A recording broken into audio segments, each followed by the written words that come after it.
ازيكم عاملين ايه؟ كل سنه وانتم طيبين، عيد سعيد عليكم. النهارده هنعمل مع بعض عرق تريبيانكو بطريقه سهله وبسيطه، مع صوص هيتقدم جنبه تحفه. تقدري تقدميه في اي عزومه هيشرفك، وهتعمليه بطريقه سهله وهيطلع معاكي تحفه. يلا بينا مع بعض نشوف المكونات ايه هي. معايا هنا عرق تريبيانكو، هتجيبيه من عند الجزار، بس يا ريت يشيلك الحاجات دي كلها، اي زيادات. لو هتجيبيه مجمد برضو شيليه اي زيادات فيه. انا بصراحة مجربة معاكو عرق مجمد، اول مرة اجرب العرق المجمد معاكو.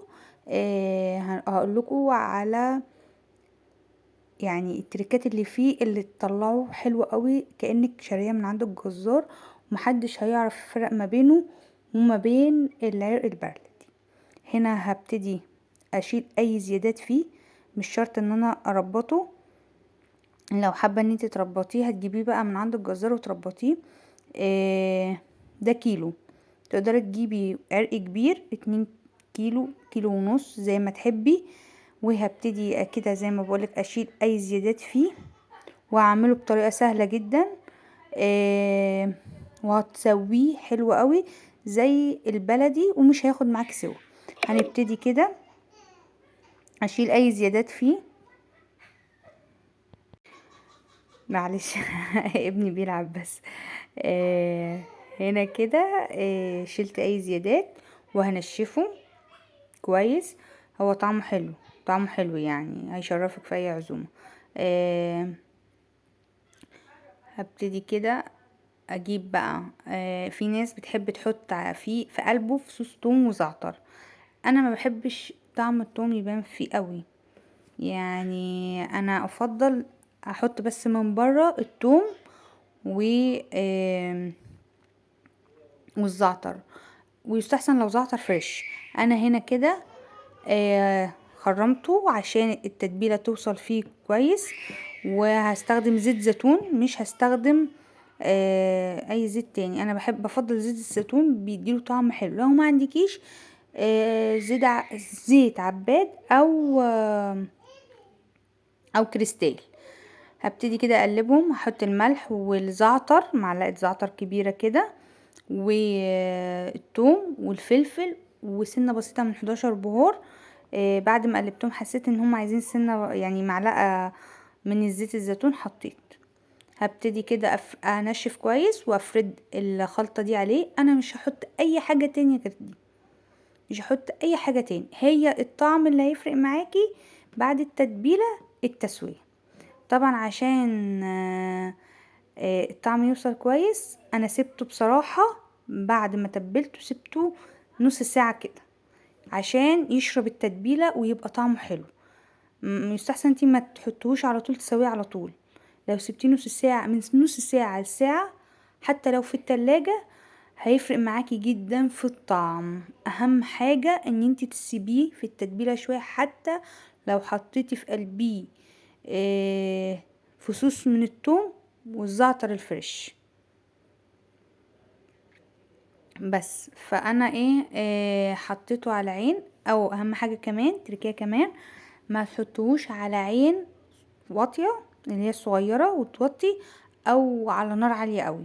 خليكي في تكون عين متوسطة عشان ياخد الصدمة ويديك اللون الحلو، وفي نفس الوقت يبقى جوسي من جوه، ما ينزلش العصارة بتاعته والمية بتاعته وينشف معاكي. هتفرق معاكي جدا جدا جدا لو مشيت على الخطوات بتاعتي دي. هبتدي كده اقلبه، شايفين خد اللون الحلو ازاي؟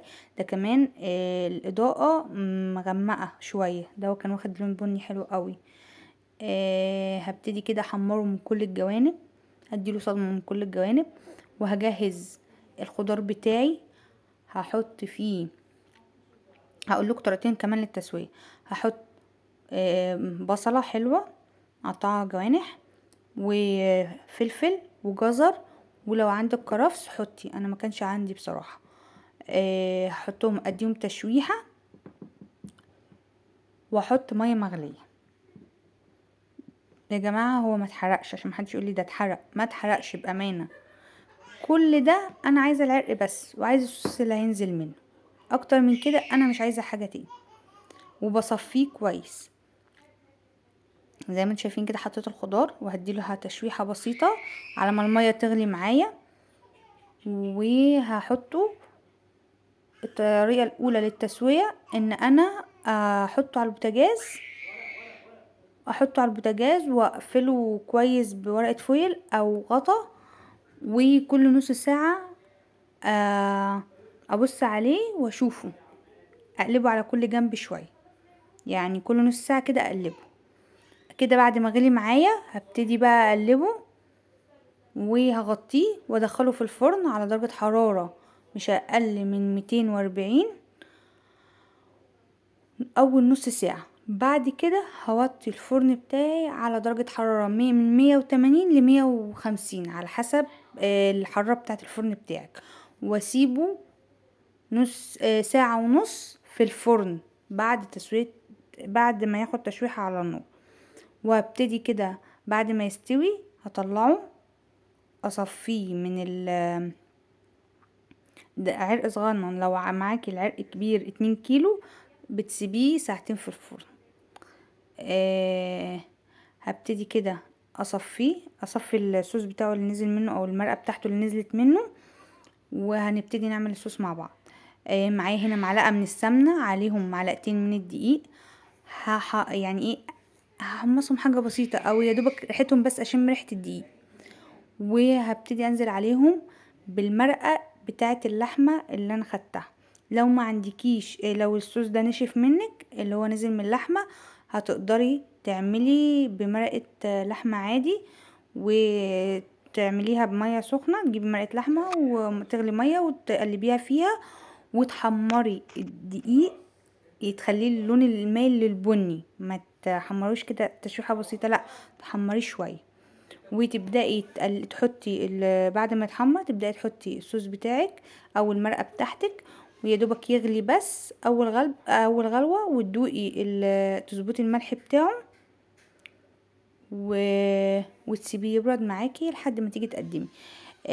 بعد ما طلعناه من التلاجة انا سبته ساعه يا جماعه. يستحسن ان انتوا تسيبوه اقل شيء ساعتين ل3 ساعات، ل4 ساعات سوري. هبتدي كده اقطعه. طبعا هو برضو بيتقطع حلو معايا بس يستحسن يقعد اكتر من كده في التلاجة. هنا كده بعد ما قطعته يا جماعة التصوير والله الاضاءة ظلمه جدا، ظلمة اللونه، بس هو طعمه حلو قوي. صدقيني هيفرق معاكي لو مشيت على الخطوات دي، هيديكي نتيجة حلوة قوي ترضيكي. اتمنى ان تجربوه ويعجبكم. ما تنسوش تعملوا لايك وسبسكرايب وشير، واشوفكم على خير في فيديو جديد. باي.